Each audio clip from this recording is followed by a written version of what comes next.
الله أكبر الله أكبر الله أكبر الله أكبر أشهد لا إله إلا الله أشهد لا إله إلا الله أشهد أن محمد رسول الله أشهد أن محمد رسول الله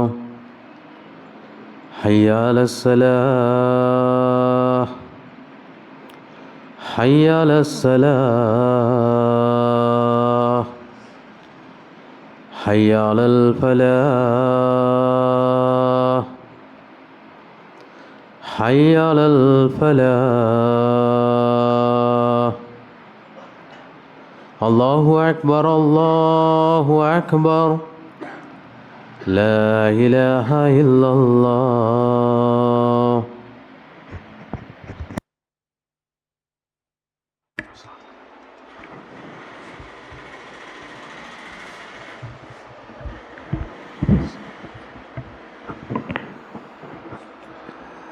அஸ்ஸலாமு அலைக்கும் வரஹ்மத்துல்லாஹி வபரகாத்துஹு. அல்ஹம்துலில்லாஹ் இன்னல் ஹம்தலில்லாஹி நஹ்மதுஹு வ நஸ்தஈனுஹு வ நஸ்தக்ஃபிருஹு வ நு'மினு பிஹி வ நதவக்கலு அலைஹி வ நஊது பில்லாஹி மின் ஷுரூரி அன்ஃபுஸினா வ மின் ஸய்யிஆத்தி அமாலினா மன் யஹ்திஹில்லாஹு ஃபலா முலில்ல லஹு வ மன் யுலில்ஹு ஃபலா ஹாதிய லஹு வ அஷ்ஹது அல்லா இலாஹா இல்லல்லாஹ் வ அஷ்ஹது அன்ன முஹம்மதன் அப்துஹு வ ரசூலுஹு அம்மா பஅத். ஃபஅஊது பில்லாஹி மினஷ் ஷைத்தானிர் ரஜீம். யா அய்யுஹன்னாஸ் இத்தகு ரப்பக்குமுல்லதீ ஹலகக்கும் மின் நஃப்ஸின் வாஹிதா வ ஹலக மின்ஹா ஸௌஜஹா வ பஸ்ஸ மின்ஹுமா ரிஜாலன் கஸீரன் வ நிஸாஅ இத்தகுல்லாஹ அல்லதீ தஸாஅலூன பிஹி வல் அர்ஹாம் இன்னல்லாஹ கான அலைக்கும் ரகீபா. யா அய்யுஹல்லதீன ஆமனு இத்தகுல்லாஹ கூலு கௌலன் சதீதா யுஸ்லிஹ் லக்கும் அமாலக்கும் வ யக்ஃபிர் லக்கும் துனூபக்கும் வ மன் யுத்திஇல்லாஹ வ ரசூலஹு ஃபக்கத் ஃபாஸ ஃபௌஸன் அலீமா. இன்னா அஸ்தகல் ஹதீஸி கிதாபல்லாஹ் வ அஹ்ஸனல் ஹதீ ஹதீ முஹம்மதின் ஸல்லல்லாஹு அலைஹி வஸல்லம் வ ஷர்ருல் உமூரி முஹதஸாத்துஹா குல்லு முஹதஸத்தின் பிதா வ குல்லு பிதஅத்தின் லலாலா வ குல்லு லலாலத்தின் ஃபின்னார். இவ்வுலகிற்கு இறுதி தூராக அனுப்பப்பட்டிருக்கிற நபிகள் பெருமானார் ஸல்லல்லாஹு அலைஹி வஸல்லம் அவர்கள் மீதும் அவர்களுடைய வாழ்க்கை வரலாற்றினை தன்னுடைய வாழ்க்கை நெறியாக ஏற்று பின்பற்றி வாழ்ந்து மறைந்திருக்கிற சத்திய சஹாபாக்கள் மீதும் சஹாபிய பெண்மணிகள் மீதும் இந்த ஜுமானத்தன்று இங்கே ஒன்றுழும்பி இருக்கிற நாம் அனைவரின் மீதும் அல்லாஹுவின் சாந்தியும் சமாதானமும் அன்பும் அருளும் என்றென்றும் மட்டுமாக துஆ செய்து கொண்டவனாகவும் அல்லாஹுவை பயந்து கொள்ள வேண்டும் என்பதை உங்களுக்கும் எனக்கும் உபதேசம் செய்து கொண்டவனாகவும் இந்த ஜும்மாவுடைய உரையை ஆரம்பம் செய்கிறேன். எல்லாம் வல்ல அல்லாஹுவின் நல்லடியார்களே, இந்த உலக வாழ்வை பொறுத்த அளவிற்கு இஸ்லாம் நமக்கு வழங்கியிருப்பது ஒரு அவகாசம் என்று திருமறை குர்ஆனிலும் நபிகள் நாயகம் ஸல்லல்லாஹு அலைஹி வஸல்லம் அவர்களுடைய பொன்மொழிகளிலிருந்து நம்மால் அறிந்து கொள்ள முடிகிறது. அந்த அடிப்படையில் இந்த உலகில் வாழக்கூடிய நாம் நம்முடைய வணக்க வழிபாடுகளை, நம்முடைய நல்ல பண்புகளை, தீமையான விஷயங்களை விட்டு விலகி இருப்பதில் இதிலெல்லாம் கூடுதல் கவனம் செலுத்தக்கூடிய மக்களாக நாமெல்லாம் இருக்க வேண்டும். ஏனென்றால் நன்மையான விஷயங்களை அதிகம் செய்யும் பொழுது நாளை இறைவனால் தரவிருக்கிற அந்த வெகுமதியை, சொர்க்கத்தை நம்மால் அடைந்து கொள்ள முடியும். அதே நேரத்தில் தீமையான விஷயங்களில் நாம் நம்முடைய வாழ்க்கையை கழித்தோம் என்றால், தீமையை பெரிதுபடுத்தாமல் மனோ இச்சை அடிப்படையில் சர்வ சாதாரணமாக செய்வோம் என்றால் நரகத்தை இறைவன் தரவிருக்கிறான் என்கிற ஒரு எச்சரிக்கையும் திருமறை குர்ஆனில் நம்மால் பார்க்க முடிகிறது. அப்போ இந்த நன்மையை செய்யக்கூடியவர்களுக்கு சொர்க்கம் என்றும் தீமையை செய்யக்கூடியவர்களுக்கு நரகம் என்றும் இஸ்லாம் இறைவனும் இறை தூதரவர்களும் பல்வேறு இடங்களில் அந்த நன்மைகள் என்னென்ன என்பதையும் சொல்லியிருக்கிறார்கள், தீமைகள் என்னென்ன என்பதையும் சொல்லியிருக்கிறார்கள். இப்போ நாம் கவனிக்க வேண்டிய விஷயம் என்னவென்றால், இப்படி நன்மையான விஷயங்களை நம்ம செய்கிறோமில்ல, இதற்காக ஒரு விசாரணை நாளை இறைவனிடத்தில் நடைபெறும். நம்ம நன்மையை செய்கிறோம், அந்த நன்மைக்கான வெகுமதியாக அல்லாஹ் சொர்க்கத்தை கொடுக்குறான். நன்மை செய்தவர்களுக்கு அல்லாஹ் ஒரு வெகுமதியை கொடுப்பான். எந்த வெகுமதி? அல்லாஹ் தன்னை பார்க்கிற தன்னை நம்பிய அடியார்களுக்கு காட்சியளிப்பான். உஜூஹு யௌமைதின் நாலிரா, அந்நாளில் சில முகங்கள் மலர்ந்திருக்கும், சந்தோஷத்தோடு இருக்கும். ஏன்? தன்னுடைய இறைவனை அவர்கள் பார்ப்பார்கள். அதற்கு முன்னால் சொர்க்கமோ சொர்க்கத்திலே கிடைக்கக்கூடிய இன்பங்களோ முஸ்லிம்களுக்கு பெரிதாக தெரியாது. அதை பார்த்த உடனேயே அல்லாஹ் ரப்புல் ஆலமீன் அவர்களுக்கு காட்சியளித்த உடனேயே நகரவே மாட்டாங்க. ஒரு கட்டத்தில் ஹதீஸுகளில் எப்படியெல்லாம் பதிவு செய்யப்படுகிறது, நகர்ந்து போங்க, பார்த்துட்டு போங்கன்னு சொல்ல உடனேயே சொர்க்கவாசிகள் சொல்வார்கள், சொர்க்கத்திற்காக இறைவனால் தேர்ந்தெடுக்கப்பட்டவர்கள், விசாரணைக்கு பிறகு தேர்ந்தெடுக்கப்பட்டவர்கள் சொல்லுவார்கள், இறைவா இந்த காட்சி ஒன்றே எங்களுக்கு போதும், வேற என்ன எங்களுக்கு வேணும்? உஸ்லிஃபத்தில் ஜன்னாலில் முத்தகீன், அல்லாஹ் இவர்களுக்காக சொர்க்கத்தையே இங்கே கொண்டு வருவான் என்கிற செய்திகள் எல்லாம் ஹதீஸுகளில் இடம்பெறுகிறது. ஆக நன்மையை செய்தவர்களுக்கு இறைவன் பல வெகுமதிகளை கொடுப்பான். அதில் ஒரு வெகுமதி அல்லாஹ் தன்னை பார்ப்பதற்கான ஒரு சந்தர்ப்பத்தை ஏற்படுத்தி கொடுப்பான். அல்லாஹ்வுடைய அந்த மொத்த தோற்றத்தையும் முஸ்லிம்கள் பார்க்கும் பொழுது, ஈமான் கொண்டவர்கள் இறையச்சமுடையவர்கள் பார்க்கும் பொழுது அதை தவிர எதுவும் வேணான்னு சொல்லுவாங்க. இது ஒரு புறத்தில் இருக்கிறது. இதுவெல்லாம் நாம் இந்த உலகில் நல்லதை செய்து தீமையை விட்டு தவிர்ந்து இருந்தால் இது சாத்தியப்படும். அதற்கு முன்னால் நடக்கிற சில விஷயங்கள் இருக்குது. மஹ்ஷர் மைதானம் இருக்கிறது. ஒவ்வொருவரும் மரணம் அடைஞ்சிட்டாலே அவர்களுக்கும் உலகிற்கும் இடையிலே ஒரு திரை இருப்பதாக திருமறை குர்ஆன், பர்ஸக் என்கிற திரை இருப்பதாக திருமறை குர்ஆன் நமக்கு சொல்லி காட்டுகிறது. இது ஒட்டுமொத்த உலகமும் அழிக்கப்பட்டதற்கு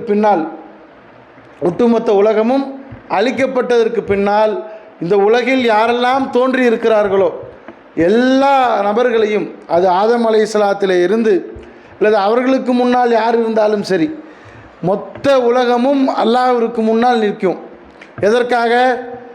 நாம் இந்த உலகில் எதை செய்தோம், என்ன அமலை செய்தோம், அதற்குண்டான பிரதிபலனை பார்ப்பதற்காக அங்கே ஒன்று குழும்புவார்கள். ஒட்டுமொத்த உம்மத்தும் ஒன்று குழும்புவாங்க. முதலில் சூர் ஊதப்படும். சூர் ஊதப்பட்ட உடனேயே கபரிலே அடக்கப்பட்ட பல ஆயிரம் ஆண்டுகளுக்கு முன்னால் அடக்கப்பட்டவர்களை இருந்து அப்போ அடக்கப்பட்டவர்கள் வரை எல்லா மனிதர்களும், ஆண்கள், பெண்கள், குழந்தைகள், சிறியவர்கள், பெரியவர்கள், எந்த பாகுபாடும் இல்லாமல் சூரூதப்பட்ட உடனேயே எல்லா மக்கள் அல்லாஹ் எழுப்புவான். எழுப்பிய உடனேயே முதலில் அவர்களிடத்தில் நடத்தப்படுவது விசாரணை. அல்ஹம்துலில்லாஹி ரப்பில் ஆலமீன் அர் ரஹ்மான் இர் ரஹீம் மாலிகி யௌமித்தீன் வாசிக்கிறோம்ல, அந்த மாலிகி யௌமித்தீன் தீர்ப்பு நாளின் அரசன் அல்லாஹ்.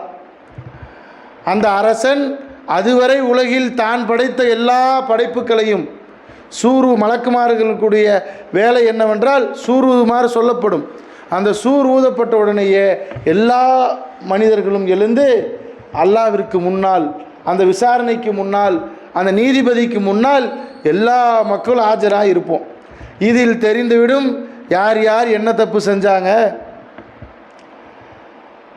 ஒவ்வொருத்தர் செய்த தீமைக்கு தகுந்தவாறு அவர்களுடைய வேர்வைகளை அவர்கள் நின்று கொண்டிருப்பார்கள். சிலருக்கு கணுக்கால் வரை இருக்கும், சிலருக்கு முழங்கால் வரை இருக்கும், சிலருக்கு தொடை வரை இருக்கும், சிலருக்கு இடுப்பு வரை இருக்கும் என்றெல்லாம் ஹதீஸுகளில் வருது. அல்லாஹ் சூரியனை கொண்டு வந்து தலைக்கு மிக அருகாமையில் வைப்பான். அப்போ நன்மையை யாரெல்லாம் செய்து உலகில் இறைவனுக்கும் இறை தூதருக்கும் கட்டுப்பட்டார்களோ அவர்கள் இறைவனுடைய அரிசிக்கு கீழே நிழல் பெறுவார்கள். விசாரணை நடக்கும். விசாரணைங்கிறது தனி. விசாரணைக்கு முன்னால் நடக்கக்கூடிய நிகழ்வுகள் இதெல்லாம். மஹ்ஷர் மைதானத்தில் நிற்பாங்க. நின்ற உடனேயே அல்லாஹ் அவனுடைய அரிசிலே இறைவன் அமர்ந்திருப்பான். அர் ரஹ்மான் அலல் அரசிஸ்தவா, அவன் அரிசிலே அமர்ந்திருக்கிறான். குர்ஆன் வசனம் இடம்பெறுதா இல்லையா? வானவர்கள் அந்த அரிசை சுமந்தவர்களாக அல்லாஹ் அந்த அரிசிலே அமர்ந்திருப்பான். அவரவர் செய்த தீமைக்கு தகுந்தாற்போல் அந்த வேர்வைகள் இடம் பெற்றிருக்கும் என்று சொல்லிவிட்டு நல்லதை செய்தவர்களுக்கு அல்லாஹ்வுடைய அரிசியுடைய நிழலுக்கு கீழே இடம் கிடைக்கும். இதற்கு பின்னால் அல்லாஹ் சிலரை தனித்தனியாகலாம் விசாரிப்பான். எவ்வளோ இந்த விசாரணையை பற்றி நீங்கள் ஹதீஸுகளில் தேடி பார்த்தீர்கள் என்றால், சிலரிடத்தில் இறைவன் உலகிலே யார் பிறருடைய குறையை மறைத்து வாழ்ந்தார்களோ அவர்கள் இறைவன் மற்றவர்களுக்கு முன்னால் வெளிப்படுத்த மாட்டான். அவர்களுக்கான திரைமறைவிற்கு அப்பால் இறைவன் விசாரிப்பான். இப்படியே இறைவனுடைய விசாரணைகள் பல வகையில் அமைந்திருந்தாலும் கூட சில செய்திகள், ஹதீஸில் இடம்பெறக்கூடிய சில செய்திகளை நம்மால் பார்க்க முடிகிறது. நபி அவர்கள் சொன்னதாக பதிவு செய்யப்பட்டிருக்கிறது. பலகீனமான செய்தி. லன் தசாலு கதமா அப்தின் யௌமல் கியாமா ஹத்தா யுஸ்அலு அன் அர்பஇன். 4 விஷயங்களுக்கு நிறைய கேள்விகள் கேட்கப்படும். 4 விஷயங்களுக்கு பதிலளிக்காத வரை ஒரு அடியானுடைய பாதம் அங்கே இருந்து நகராது. அங்கே எல்லாம் நம்ம கண்ட்ரோலில் இருக்குன்னு நினைப்போம். இங்கே ஒரு நீதிமன்றத்துக்கு போகிறோம், நீதிபதி தெரிஞ்சவராக இருப்பார், பணத்தை கொடுத்து கரெக்ட் பண்ணுவோம், லஞ்சம் கொடுப்போம், அல்லது வழக்கறிஞர் மூலமாக நீதிபதியை தொடர்பு கொண்டு நம்முடைய வழக்குக்கு தகுந்த மாதிரி நம்ம தப்பிக்கிறதுக்கு உண்டான வேலைகள் எல்லாம் செய்வோம். அங்கெல்லாம் அதிகாரம் அனைத்தும் அல்லாஹ்வுடைய கையில் தான், ஆற்றல்கள் அனைத்தும் அல்லாஹ்வுடைய கையில் தான். அங்கே நீதிபதியை தவிர நீதிபதியாக வீற்றிருக்கிறது இறைவன். அங்கே வழக்கறிஞர்களோ தலைவர்களோ முக்கியஸ்தர்களோ யாரும் இல்லை. நேரடியாக அல்லாஹ் விசாரிப்பான். திருமறை குர்ஆனுடைய வசனத்தை படிக்கிறீங்களா இல்லையா? யௌம யகூமுர் ரூஹு வல் மலாயிகத்து சஃபா. மலக்குமார்கள் அணிவகுத்து இருக்கிற பொழுது உம்முடைய இறைவன் நடந்து வருவான். இல்லா மன் அதினலகுர் ரஹ்மான். அந்த ரஹ்மான் யாருக்கு அனுமதி அளிக்கிறானோ அவரை தவிர யாரும் அங்கே பேச முடியாது, யாருனாலையும் பேச முடியாது. அது நபிமார்களாக இருந்தாலும் சரி, நல்லவர்களாக இருந்தாலும் சரி, யாராக இருந்த நபிமார்களுக்கே இல்லைன்னா நபிமார்களை விட நல்லவர்கள் சிறந்தவர்களா? அல்லாஹ்வார் தேர்ந்தெடுக்கப்பட்ட நபிமார்களே அங்கே பேச முடியாது. இல்லாமன் அதினலகுர் ரஹ்மான். அல்லாஹ் சொல்லணும் நீ பேசுங்கன்ட்டு, முகமதே நீங்கள் பேசுங்கன்னு, இப்ராஹிமே நீங்கள் பேசுங்கள் என்று நபிமார்கள் உட்பட இறைவன் யாருக்கு அனுமதி அளிப்பானோ அவர்கள் மாத்திரம்தான் அங்கே பேச முடியும். அப்போ அந்த செய்தியில் என்னவெல்லாம் இடம்பெறுகிறது? ஹதீஸை நாம் பார்க்கும் பொழுது, அன் உம்ரிஹி ஃபீமா அஃப்னா. உன்னுடைய ஆயுள் காலத்தை நீ எப்படி செலவு செய்தாய். ஒன் ஷபாபிஹி ஃபீமா அபுலா. உன்னுடைய இளமை பருவத்தை நீ எப்படி செலவு செய்தால். ஒன் மாலிகி ஃபீமா. செல்வத்தை பற்றி கேட்கப்படும். செல்வத்தை பற்றி கேட்கும்போது மட்டும் அல்ல 2 கேள்விகள் வைக்கிறான். எப்படி வைக்கிறான்னா, மின் ஐனைக்கு தசபகு ஃபீமா அன்ஃபக்தகு. அது எங்கிருந்து எப்படி சம்பாதித்தாய், எப்படி செலவு செய்தாய். இதோடு சேர்த்துனீங்கன்னா 4 கேள்வி ஆயிரும். ஆனால் இது ஒரே கேள்வி தான். அல்லாஹ் செல்வத்தை பற்றி கேள்விகளை கேட்பான். ஒன் அமலிகி மாதா அமிலபிகி. நீங்கள் எதையெல்லாம் உலகிலே அறிந்து வைத்திருந்தீர்களோ அதை கொண்டு அமல் செய்தீர்களா என்கிற கேள்வி கேட்கப்படும். ஹதீஸுகளை நீங்கள் பார்த்தீங்கன்னா சில விஷயங்கள் குறித்து கேட்கப்படும் என்று வருகிற பல செய்திகளில் இது ஒரு செய்தி. ஆனால் இந்த செய்தி பலகீனமான செய்தியாக இருக்கிறது. பலகீனமான செய்தியாக இருந்தாலும் இந்த ஹதீஸில் இடம்பெறக்கூடிய விஷயங்களை நபிகள் நாயகம் ஸல்லல்லாஹு அலைஹி வஸல்லம் அவர்கள் வேறு வேறு இடங்களில் அல்லாஹ் இதை பற்றி விசாரிப்பான், அல்லாஹ் உங்களிடத்திலே மறுமையை பற்றி விசாரிப்பான், மறுமையில் கொடுக்கப்பட்ட உங்களுக்கு உலகிலே கொடுக்கப்பட்ட அருட்கொலைகளை பற்றி விசாரிப்பான் என்றெல்லாம் பொதுவாக ஹதீஸுகளில் இடம்பெறுகிறது. அப்போ இந்த செய்தியை ஒப்பிட்டு நாம் நம்முடைய வாழ்க்கையை ஒப்பிட்டு பார்க்க வேண்டும். நம்ம அல்லாஹ் ஆயுள் காலத்தை கொடுத்துருக்குறான். இந்த ஆயுள் காலத்தை எப்படி செலவு செய்கிறோம்? சாதாரணமான கேள்வி. இதுக்கு முன்னால் நான் சொன்னது எல்லாமே அல்லாஹ் மாணவர்கள் அணிவகுத்திருக்க வருவான், சூர் ஊதப்படும், சூர் ஊதப்பட்டவனையே எல்லாம் அல்லாஹ்வுடைய சன்னிதானத்தில் எழுப்பி நிறுத்த வைக்கப்படுவார்கள். நல்லவர்களாக இருந்தால் அரிசி நிழல் கிடைக்கும், அதற்குள்ள பண்புகள் இருக்கிறது. நல்லவர்களாக இல்லாமல் இருந்தால் அவரவர்கள் செய்த தவறுக்கேற்ப வேர்வைகள் அவருடைய கணுக்கால் வரைக்கும் ஒருத்தருக்கு இருக்கும், ஒருத்தருக்கு முழங்கால் வரைக்கும் இருக்கும், ஒருத்தருக்கு முட்டி வரைக்கும் இருக்கும், ஒருத்தருக்கு கழுத்து வரைக்கும் இருக்கும், இடுப்பு வரைக்கும் இருக்கின்றலாம் ஹதீஸில் பதிவு செய்யப்படுகிறது.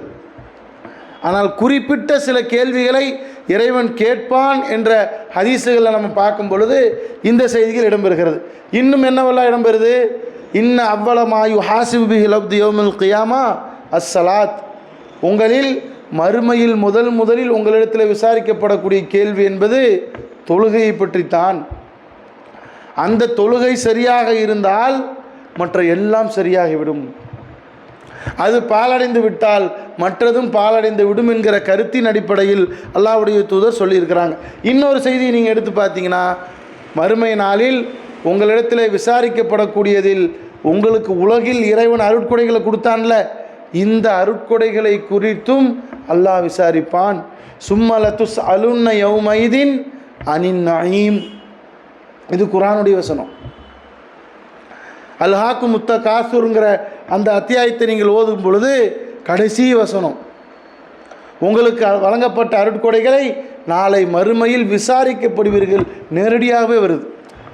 இதே வேறு ஹதீஸுகள் எடுத்து பார்த்தீங்கன்னா, உங்களுக்கு வழங்கப்பட்டிருக்கிற அருட்கொடை குறித்து நீங்கள் விசாரிக்கப்படுவீர்கள், ஹதீஸுகள் இடம்பெறுகிறது. இன்னும் என்னவெல்லாம் இடம்பெறுது? உங்களுக்கு இடையில் ரத்தம் சிந்தி கொண்டது இருக்கும் இல்லையா, சண்டை போட்டிருப்பாங்க. அல்லாஹ் மறுமையில் விசாரிப்பது உங்களுக்கிடையே சிந்திக்கொண்ட இரத்தத்தை பற்றி அல்லாஹ் முதலில் விசாரிப்பான் என்றெல்லாம் இப்படி பட்டியலிட்டால் நிறைய பட்டியலிட்டு போகலாம்.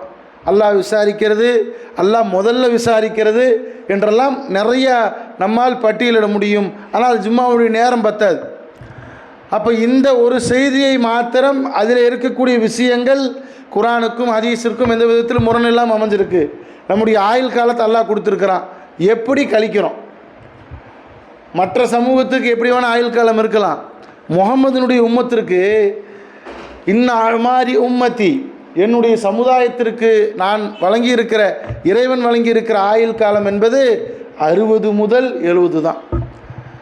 சிலர் 80 இருக்கிறாங்களே, சிலர் 90 வயசு வரைக்கும் இருக்கிறாங்களே, அது விதிவிலக்கு. ஆனால் நபிகள் நாயகம் சொல்வது, இந்த உம்மத்திற்கு இறைவன் வழங்கியிருக்கிற ஆயுள் காலம் என்பது 60லிருந்து 70, இவ்வளவு தான். இப்படி இந்த ஆயுளை பெற்றிருக்கக்கூடிய நாம் இதை எப்படி செலவு செய்தாய், எப்படி உலகில் கழித்தாய் என்று இறைவன் கேட்கும் பொழுது என்ன பதிலை சொல்லவிருக்கிறோம்? நீங்களே சிந்திச்சு பாருங்கள். இங்கே இருக்கிறதுல 50 வயசு உள்ளவங்க இருக்கிறீங்க, 40 வயசு உள்ளவங்க இருக்கிறீங்க, எல்லாம் ஓரளவு விவரம், யாரும் குழந்தைங்க இங்கே இல்லை, எல்லாம் ஓரளவு விவரமான ஆட்கள் தான் இருக்கிறோம். நாம் நம்முடைய ஆயுள் காலத்தை எப்படி கழித்திருக்கிறோம்? குழந்தை பருவத்தில் கொஞ்சம் வயசு போயிடும், ஸ்கூலுக்கு போகிறோம், காலேஜுக்கு போகிறோம், இப்படி எதுவாக நீங்கள் எதை கணக்கிட்டாலும் சரி, நாம் நம்முடைய ஆயுள் காலத்தை எப்படி செலவழித்திருக்கிறோம்? இதுவரைக்கும் இந்த ஜும்மாவிற்கு முன்னால் இருக்கிற நேரம் வரை எப்படி கழித்திருக்கிறோம்? சிந்திச்சு பாருங்கள். எப்படி கழிக்க வேண்டும் என்பதை ஒவ்வொரு ஜும்மாக்களிலும் சொல்லப்படுகிறது. இந்த ஜும்மாவில் இப்படித்தான் நீங்கள் கழிக்கணும்னு நான் சொல்ல வரலை. இதை சொன்னால் மற்ற விஷயங்கள் சொல்ல முடியாமல் போயிடும். எப்படி கழித்திருக்கிறோம், ஆனால் எப்படி கழிக்க வேண்டும் ஒவ்வொரு ஜும்மாலையும் சொல்லப்படுது. நன்மையான விஷயங்களை செய்யுங்க, நன்மையான விஷயங்களை நேரத்தை ஒதுக்குங்க, குர்ஆனை ஓதுங்க, குடும்பத்தோடு நேரத்தை செலவிடுங்கள், உழையுங்கள், உழைத்து சாப்பிடுவது தான் நபி வழி. பல விஷயங்கள் சொல்லப்பட்டிருக்கிறது. இதையெல்லாம் செய்திருந்தால் தப்பே இல்லை. நான் காலையில் எந்திரிக்கிறேன், ஃபஜ்ர் தொழுகிறேன், குர்ஆன் ஓதுறேன், அப்போ குழந்தைகளை ஸ்கூலில் கூட்டு போய் விட்றேன், அப்போ குடும்பத்திற்காக பொருளாதாரங்கள் ஈட்டுவதற்காக வெளியே போகிறேன், லொஹ்ர் தொழுகிறேன், அஸர் தொழுகிறேன், மக்ரிப் தொழுகிறேன், எல்லாம் செய்கிறேன். சரி, இதற்கு இடையில் வேறு என்னென்னவெல்லாம் செஞ்சுருக்கோம்? இது ஒவ்வொரு மனிதனுடைய வளமையான ஒரு நாள். இது இல்லாமல் சொல்லலாது. இந்த ஸ்கூலுக்குன்னு சேர்த்துறதெல்லாம் ஒரு 10-20 வருடங்களுக்கு முன்னால் நாங்கள் படிக்கும் போதெல்லாம் நாங்களே ஸ்கூலுக்கு நடந்து போவோம். அப்போ என்னை விட வயது கூட இருப்பவர்கள் அவங்கள யோசிச்சு பாருங்கள், எப்படி இருக்கும் ஸ்கூல். அப்போல்லாம் அந்தளவுக்கு இருந்து. இன்றைக்கு ஒரு குழந்தையை கொண்டு போய் விடுறதுன்னா காலையில் எழுந்து கணவனும் மனைவியும் குழந்தையை ரெடி பண்ணி 8:30 மணிக்கு பஸ்ஸு வரும், பஸ்ஸில் கொண்டு போய் ஏற்றணும். இல்லை 7 மணிக்கு சில காலேஜில் படிக்கக்கூடிய குழந்தைகள் இருப்பார்கள் என்றால் அவர்களுக்காக தயார் செய்யணும். இவ்வளவு நெருக்கடிகள் இருக்கிறது. இதெல்லாம் அல்லாஹ் நன்மையில் தான் எழுதுவான். குழந்தைகளுக்காக நாம் நேரத்தை செலவிடுவது, மனைவிக்கான நேரத்தை செலவிடுவது, குடும்பத்துக்கான நேரத்தை செலவிடுவதும் ஹலால் தான். ஹராமாக என்ன பண்ணுறோம் அதை மட்டும் யோசிங்க. நம்ம செய்கிற ஹலாலெல்லாம் விட்டுருங்க. நான் இத்தனை நாள் வளமையாக இதை செய்கிறேன், இதில் என்ன ஹராமாக செஞ்சேன் அதை சிந்தித்தால் அதிலிருந்து நாம் விடுபடுவோமையானால் அல்லாஹ்விடத்தில் நாம் தப்பித்து கொள்ளலாம். என்னுடைய ஆயிலை இறைவா, இதுதான் என்னுடைய வளமை, இப்படித்தான் நான் பண்ணேன், இதற்கு இடைப்பட்டு இதில் யாரை பற்றியும் புறம் பேசலை, யாரை பற்றியும் அவதூறு பேசலை, யாருடைய சொத்துக்குன்னு ஆசைப்படலை, யாரையும் ஏமாத்தலை, இது எல்லாம் அதில் வரும். ஆயிலை எப்படி கழித்தா என்ற அந்த ஒரு கேள்விக்கே நேரம் காணாது பேசுறதுக்கு, அவ்வளவு விஷயங்கள் இருக்கிறது. இது ஆயிலுங்கிறது அல்லாஹ் கொடுத்த அருட்கொடை தானே. இந்த பலகீனமான ஹதீஸை கூட நீங்கள் விடுங்க. அல்லாஹ் நேரடியாகவே சும்மா லத்துஸ் அலுன்ன யௌமைதீன் அனின் நாயிம், உங்களுக்கு வழங்கப்பட்டிருக்கிற அருட்கொடையை நீங்கள் விசாரிக்கப்படுவீர்கள். அப்போ அல்லாஹ் நமக்கு வழங்கியிருப்பது இந்த ஆரோக்கியத்தையும் இந்த ஆயுள் காலத்தையும் தான். நம்மோடு இருக்க இங்கே எத்தனையோ பேர், என் வயதில் இருந்து இந்த பையன் சின்ன பையன், இந்த பையனுடைய வயதில் இருந்து பெரியவர்கள் வயது வரை எத்தனை பேர் அவர்களோடு இருந்தவர்கள் இன்றைக்கு உயிரோடு இல்லை. அல்லாஹ் அவங்களுக்கு ஆயுளை கொடுக்கல, நமக்கு கொடுத்துருக்குறான், நமக்கு அவகாசத்தை கொடுத்துருக்குறான். அப்போ நாம் என்ன செய்ய வேண்டும், என்ன செய்யணுங்கிறது எல்லாருக்குமே தெரியும். என்ன செய்யக்கூடாது என்பதை நாம் புரிந்து கொண்டால் அந்த தீமையான விஷயங்களிலிருந்து, நேரத்தை வீணாக கழிப்பதிலே இருந்து இதையெல்லாம் நாம் புரிந்து கொண்டால் நாளை இறைவனிடத்திலே மறுமையில் கேட்கப்படக்கூடிய கேள்விகளுக்கு, இறைவா நான் ஹலாலாக தான் என்னுடைய ஆயுள் காலத்தை கழித்தேன், இப்படி சொல்ல வேண்டும். என்னுடைய ஆயுள் காலத்தில் ஹலாலும் இருந்தது, இந்த மாதிரியான பதிலை இறைவன் ஏற்றுக்கொள்ள மாட்டான். இறைவன் ஏற்றுக்கொள்ள மாட்டான்னா இறைவனுக்கு அதனால் என்ன வரப்போகுது? ஒன்றுமே இல்லையே. அல்லாஹ்வினுடைய பெருமை, அல்லாஹ்வினுடைய அந்த தன்மை என்பது என்றைக்குமே மாறாது. நாம் எதை இங்கே விதைக்கிறோமோ நாளை அங்கே அறுவடை செய்வோம், அவ்வளவுதான். இளமை பருவத்தில் உள்ளவங்க எல்லாருமே இளமை பருவத்தை தாண்டி தான் வந்திருப்போம். அது குறித்து கண்டிப்பாக எல்லோரும் விசாரிக்கப்படுவோம் என்பதை சிந்தித்து கொள்ள வேண்டும். அதில் ஏதேனும் தவறு செய்திருந்தால் அல்லாஹ்விடத்தில் தௌபா செய்யுங்க. யா அல்லாஹ், என்னுடைய இளமை பருவத்தை குறித்து மறுமையில் நீ கேட்கவிருக்கிறாய், அதில் நான் இந்த தப்பு பண்ணிட்டேன், என்னை மன்னிச்சிரு. அல்லது இளமை பருவத்தை கழிக்கக்கூடியவர்களாக இருந்தால் மார்க் அடிப்படையில் கழிங்க. நபிகள் நாயகம் ஸல்லல்லாஹு அலைஹி வஸல்லம் அவருடைய தோழர்கள் எந்த அளவிற்கு இந்த இளமை பருவத்தை பயன்படுத்தினார்கள் என்றால், உஸ்மான் இப்னு அஃபான் ரலியல்லாஹு அவர்கள் இஸ்லாத்தை ஏற்கிற பொழுது, இஸ்லாத்தை ஏற்றிருக்கிற பொழுது 25 வயது, உமர் ரலியல்லாஹுவுக்கு 30 வயது, அபூபக்கர் சித்திக் ரலியல்லாஹு 37 வயது, இன்னும் எத்தனையோ இந்த 3 சஹாபாக்கள், அறிந்த சஹாபாக்கள் பேர சொல்கிறேன், அறியாத எத்தனையோ சஹாபாக்கள் இளமை பருவங்களை பள்ளியிலே கழித்திருக்கிறார்கள், பள்ளி வாசலிலே கழித்திருக்கிறார்கள், வஹியை எழுதுவதிலே கழித்திருக்கிறார்கள். அப்போ நாம் நம்முடைய இளமை குறித்து விசாரிக்கப்படும் பொழுது, இறைவா நான் இதையெல்லாம் செஞ்சேன், நல்லது செஞ்சுருந்தேன், அதை முறையிடுங்க. இல்லை ஏதாவது தவறு இழைத்திருந்தால், மார்க்கம் அறியாத போது நான் இதை செஞ்சுருந்தால் அல்லாஹ்விடத்தில் தௌபா செய்யுங்க. இப்ராஹிம் அலைஹிஸ்ஸலாம் அவருடைய இளமை காலத்தில் என்ன பண்ணாங்க? ஹதீஸில் குரானில் இடம்பெறுகிறது. யூசுப் அலைஹிஸ்ஸலாம் அவருடைய இளமை காலத்தில் எப்படி இருந்தாங்க? குரானில் இடம்பெறுகிறது. இதையெல்லாம் நாம் படித்து பார்க்க வேண்டும். நம்முடைய இளமை பருவத்தை எப்படி கழித்தோம் என்பதை நாம் சிந்தித்து பார்த்து, இளமை பருவத்தை கழிக்கக்கூடியவர்களாக இருந்தால் சரியான விதத்தில் கழிக்க வேண்டும். கழிக்க தவறியவர்கள், தவறேதேனும் இருந்தால் இறைவா என்னை மன்னித்து விடு என்று இறைவனிடத்தில் தௌபா செய்ய வேண்டும். அதே நேரத்தில் பொருளாதாரத்தை சம்பாதிப்பதாகட்டும், அதை செலவிடுவதாகட்டும், அதையும் கவனத்தில் கொள்ள வேண்டும். நாம் அறிந்திருக்கிற விஷயங்களை அமல் செய்யவும் வேண்டும். இந்த ஹதீஸ் பலகீனமாக இருந்தாலும் இந்த ஹதீஸிலே சொல்லப்படுகிற 4 விஷயங்களும் ஹதீஸுகளிலும் குரானிலும் நிறைய இடங்களிலே சொல்லப்பட்டிருக்கிறது. இந்த 4 கேள்வி இல்லை, இன்னும் 4 கேள்வி கூட சேர்த்திக்கிங்க. தொழுகையை பற்றி எல்லாம் விசாரிப்போம், அது ஆதாரபூர்வமான செய்தி. நம்மிடத்தில் தொழுகை சரியாக இருக்கிறதா? ஒரே ஒரு விஷயத்தை மாத்திரம் நீங்கள் கவனித்து கொள்ள வேண்டும். ஏனென்றால் அந்த இடத்தில் எதையுமே மாற்ற முடியாது. அல் யௌம நஹ்திமு அலா அஃப்வாஹிம், நம்முடைய வாய்களுக்கு அங்கே சீலிடப்படும். ஒத்து கல்லிமூன ஐதீஹிம் வ அர்ஜுலுஹும், நம்முடைய கை தனியாக பேசும், நம்முடைய கால் தனியாக பேசும். நாம் செய்யக்கூடிய பாவங்கள் குறித்து அல்லாஹ் விசாரிக்கும் பொழுது இந்த விசாரணையை மட்டும் அல்லாஹ் கொள்ள மாட்டான். இதெல்லாம் கேட்கப்படுகிற கேள்வி. அல்லாஹ்வுடைய விசாரணை வேறு மாதிரி இருக்கும். அப்போ என்ன பண்ண, இவரை குறித்து ஒருவர் இன்னொருவரை புறம் பேசியிருந்தால் அதை கூட அல்லாஹ் விசாரிக்க போதுமானவன். அதுக்கெல்லாம் நேரம் இருக்குமா? நமக்கு நேரம் இருக்காது. வீட்டில் ஏற்படக்கூடிய சண்டைகள், நண்பர்களுக்கு இடையில் ஏற்படக்கூடிய சண்டைகள், அதெல்லாம் கழிச்சு விட்டுட்டு போவோம். இதெல்லாம் விஷயமா எவ்வளவோ இருக்கும்போம்.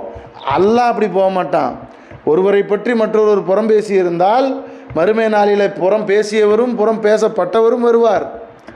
அல்லாஹ் பாப்பா நீ இவரை பற்றி புறம் பேசுனியாம்பா. அங்கே மறுக்க முடியாத வாய் சொல்லும் ஆமாம் அல்லாஹ் நான் பேசுனேன்ட்டு. இங்கெல்லாம் நம்ம கண்ட்ரோலில் இருக்கலாம், அங்கே எதுவுமே நம்முடைய கண்ட்ரோலில் இருக்காது. அல்லாஹ் இன்னொரு வசனத்தில் குர்ஆனில் சொல்கிறான், ஒலா தகுஃப் மா லைஸலக பிஹி இல்முன், உனக்கு எதில் அறிவில்லையோ அங்கே நீ இருக்காத. இன்ன சம செவி புலனும், ஒல் பசர பார்வை புலனும், ஒல் ஃபுஆத உள்ளமும், குல்லுன் உலாயிக்க கான அன்ஹு மஸ்ஊலா. செவி புலனுக்கு தனியான விசாரணை, உள்ளத்திற்கான விசாரணை, பார்வை புலனுக்கான விசாரணை. அல்லாஹ் கூறு போட்டு விசாரிப்பான். எதையும் யாரும் சொல்ல முடியாது. அல்லாஹ் அங்கே சீல் வச்சுருவான் வாய்க்கு. என்னுடைய உத்தரவு இல்லாமல் என்னுடைய கை பேசுதே, நாங்கள் பேசவே முடியாது. அந்த புறம் பேசியவருக்கு யாரை பற்றி புறம் பேசினாரோ இவருடைய நன்மை எடுத்து அல்லாஹ் அங்கே கொடுப்பான். தீர்ப்பு நாளின் அதிபதிங்கிறவன் எல்லா அதிகாரமும் ஆற்றலும் அல்லாஹ்வுடைய கையில் தான் இருக்கும். எடுத்து கொடுப்பான், கொடுத்துக்கிட்டே இருப்பான். நம்ம வாழ்க்கையில் 10 பேர்த்தை தான் புறம் பேசியிருப்போமா? லட்சம் பேர்த்தை பற்றி பேசியிருப்போம். அந்த பேசப்பட்டவர்கள் வரிசையில் நிற்கும் பொழுது அவர்களிடத்தில் புறம் பேசினவர்கள் நன்மை இருக்காது. அல்லாஹ் அதை கருத்திலே கொண்டு யாரை பற்றி இவர் புறமோ அவதூறோ அவர் மனநோகும்படி பேசினாரோ அவருடைய பாவத்தை எடுத்து இவர் மேலே போடுவான். மலையளவு நன்மையை சுமந்து வந்த ஒரு மனிதன் இன்னொரு மனிதனிடத்தில் சரியாக நடந்து கொள்ளாததால், அவருடைய உரிமைகளை பறித்ததால், அவரை பற்றி அவதூறு சொன்னதால், புறம் பேசியதால், இரத்தத்தை ஓட்டியதால், குழப்பத்தை ஏற்படுத்தியதால், மன உளைச்சலுக்கு ஆனான அந்த மனிதர் அல்லாஹ்விடத்தில் முறையிடுவார். இறைவா இவர் இப்படி பண்ணிட்டாரு, என் குடும்பமே இவர்னால தான் நாசமாக போச்சு, கணவன் மனைவி பிரித்ததே இவர் தான். அங்கே அல்லாஹ்விடத்தில் முறையிடும் பொழுது நம்முடைய கட்டுப்பாடு இல்லாமல் நம்முடைய கரங்கள், நாவுகள் எல்லாம் பேசும்.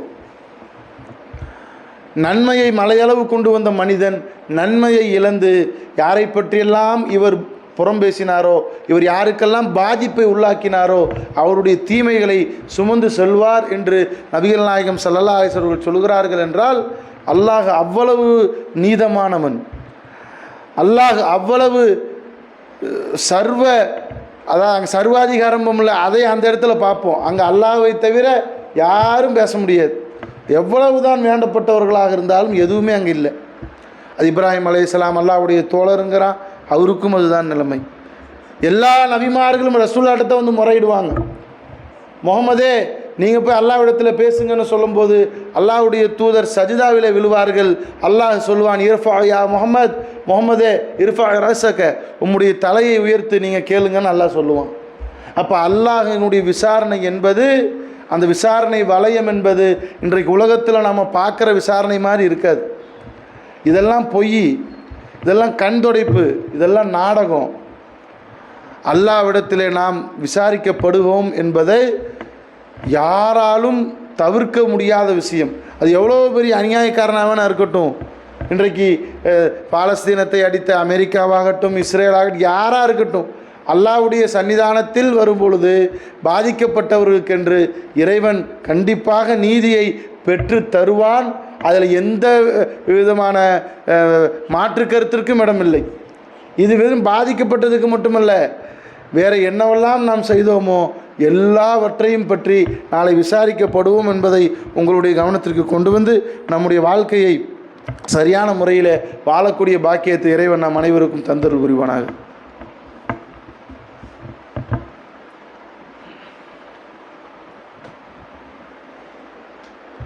அல்ஹம்துலில்லாஹி ரப்பில் ஆலமீன் வல் ஆகிபத்து லில் முத்தகீன் வஸ்ஸலாத்து வஸ்ஸலாமு அலா மன் கான நபி பஅதஹு வ அலா ஆலிஹி வ ஸஹ்பிஹி அஜ்மஈன். எல்லாம் வல்ல அல்லாஹ்வின் நல்லடியார்களே, அல்லாஹ்வுடைய விசாரணை எப்படி இருக்கும் என்பதையும், அல்லாஹ் எதை பற்றியெல்லாம் விசாரிப்பதாக நபிகள் நாயகம் ஸல்லல்லாஹு அலைஹி வஸல்லம் அவர்களும் அல்லாஹ்வும் குர்ஆனிலே சொல்லி காட்டுகிறான் என்பதையும் ஒரு சில விஷயங்களை மேலோட்டமாக அறிந்து கொண்டோம். அதே நேரத்தில் இந்த அல்லாஹ்வினுடைய விசாரணை என்பது உன்னுடைய ஆயுளை எப்படி கழித்தாய், இளமை எப்படி கழித்தாய், எப்படி சம்பாதித்தாய், எப்படி செலவு செய்தாய், அறிந்து கொண்டதை கொண்டு அமல் செய்தாயா, உன்னுடைய அருட்கொடைகளை எப்படி பயன்படுத்தினாய். அது பொருளாதாரம், அருட்கொடையினாலே பொருளாதாரம்னு நினச்சிக்கிறோம். உன்னுடைய பிள்ளைகள், வீடு, வாசல் எல்லாம் அருட்கொடையில் வரும். இறைவன் நமக்கு கொடுத்துருக்கிற கல்வி வரைக்கும் அல்லாஹ் நமக்கு எதையெல்லாம் அருளாக கொடுத்தானோ எல்லாத்தையும் பற்றி அல்லாஹ் விசாரிப்பான். ஒரு தண்ணீரை நாம் மீன்வரையும் செய்வதில் இருந்து எல்லாவற்றையும் அல்லாஹ் கணக்கிட்டு விசாரிப்பான். அல்லாஹ் மாதிரி ஆடிட்டிங் பண்ணுறதுக்கு ஆள் இல்லை. இங்கே ஆடிட்டிங் பண்ணும் பொழுது இந்த அரசாங்கத்தை ஏமாற்றுவதற்கு காசை கொடுத்துடலாம், அவன் விட்டுருவான். ஆனால் அல்லாஹினுடைய ஆடிட்டிங் என்பது, அல்லாஹினுடைய அந்த கணக்கு கேட்பது என்பது யாரும் அதற்கு விதிவிலக்கில்லை. அதனால்தான் நபிகள் நாயகம் ஸல்லல்லாஹு அலைஹி வஸல்லம் அவர்கள் ஒரு துவாவை செஞ்சாங்க. நாமும் அந்த துவாவை செய்ய வேண்டும். அல்லாஹும்ம இறைவா, அல்லாஹும்ம ஹாசிப் ஹிசாபன் யசீரா, இறைவா எங்களுடைய கேள்வி கணக்கை லேசாக்குவாயாக. ஒவ்வொருவரும் நம்முடைய துவாக்களில் எல்லாத்தையும் கேட்கலாம், தப்பில்லை, எதை வேண்டுமானாலும் கேட்கலாம். நமக்கெல்லாம் தகுதி இருக்கான்னு நினைக்கிற விஷயங்களை தாண்டி எதை வேணால் கேட்கலாம். அப்படித்தான் அல்லாஹ் துவா செய்ய சொல்கிறான். ஆனால் இந்த துவாவில் இதையும் ஒரு அங்கமாக வைத்துக்கொள்ளுங்கள். இறைவா என்னுடைய விசாரணையை லேசாக்கி வைப்பாயாக. ஏனென்றால் ஒருத்தர் இறந்து அங்கே பயான் பண்ணுறோமில்ல, இறந்த ஒருத்தர் அடக்கம் பண்ணுறோம். அடக்கம் பண்ணதுக்கப்புறம் ரசூலா சொல்கிறாங்க, இன்னக்கும் ல யஸ்மவுன அல் ஆன், அவர்கள் இப்பொழுது விசாரிக்கப்படுவார்கள், அவங்களுக்காக அதிக உறுதியை கொடுங்கன்னு துவா செய்கிறோம்ல, அது அவர்களுக்கு உண்டானது. நாம் பொதுவாக உலகில் வாழக்கூடிய நாம், உயிரோடு இருக்கக்கூடிய நாம் செய்ய வேண்டியது என்னவென்றால், இறைவா என்னுடைய விசாரணையை லேசாக்கி கொடு, இந்த மாதிரி கஷ்டமாக்கிறாத. அப்போ லேசாக்கி கொடு என்றால் என்னென்ன அர்த்தம் இருக்கும்? அதில் நான் சரியாக வாழ வேண்டும், நான் சரியாக இருக்க வேண்டும், என்னுடைய ஆயுளை சரியாக கழிக்க வேண்டும், என்னுடைய இளமையை நான் சரியாக கழிக்க வேண்டும், என்னுடைய பொருளாதாரத்தை ஹலாலாக சம்பாதித்து ஹலாலாக செலவு செய்ய வேண்டும். லேசாக்கி கொடுனா நான் என்ன வேணால் பண்ணுவேன், என்னுடைய விசாரணையை லேசாக்கு, அப்படி அர்த்தம் இல்லை. இதற்கு நாம் உடன்படுகிறோம், இந்த துவாவை செய்வதற்கு உடன்படுகிறோம் என்றால் அல்லாஹ் சொன்ன எல்லா விஷயங்களையும் கேட்கக்கூடியவர்களுக்கே இதுதான் நிலைமை. ரசூல்லா தப்பு பண்ணாங்களா? நபி அவர்கள் ஏமாற்றி சம்பாதிச்சாங்களா? இல்லையே. ரசூல்லா கேட்குற துவா அல்லாஹும்ம ஹாசிப் ஹிசாபன் யசீரா, இறைவா எனக்கு கணக்கு லேசாக்குன்னு அல்லாஹ்வுடைய தூதரே கேட்குறாங்கன்னா, அப்போ நம்முடைய நிலையெல்லாம் எந்த இடத்துல இருக்கிறது என்பதை சிந்திக்க நாமே போதும். யார் நமக்கு வந்து சொல்ல வேண்டாம், நமக்கு தெரியும் நம்முடைய நிலை எப்படி இருக்கிறது என்பதை. ஆகவே நபிகள் நாயகம் செய்த இந்த துவாவை நம்முடைய துவாக்களில் அதிகம் செய்யக்கூடிய நன்மக்களாக இறைவன் உங்களையும் என்னையும் ஆக்கி ஒரு குறிப்பானாக நான் துவா செய்து என்னுடைய நிறைவு செய்கிறேன். வாஹிர் தவானா அல்ஹம்துலில்லாஹி ரப்பில் ஆலமீன். அஸ்ஸலாமு அலைக்கும் வரஹ்மத்துல்லாஹி வபரகாத்துஹு.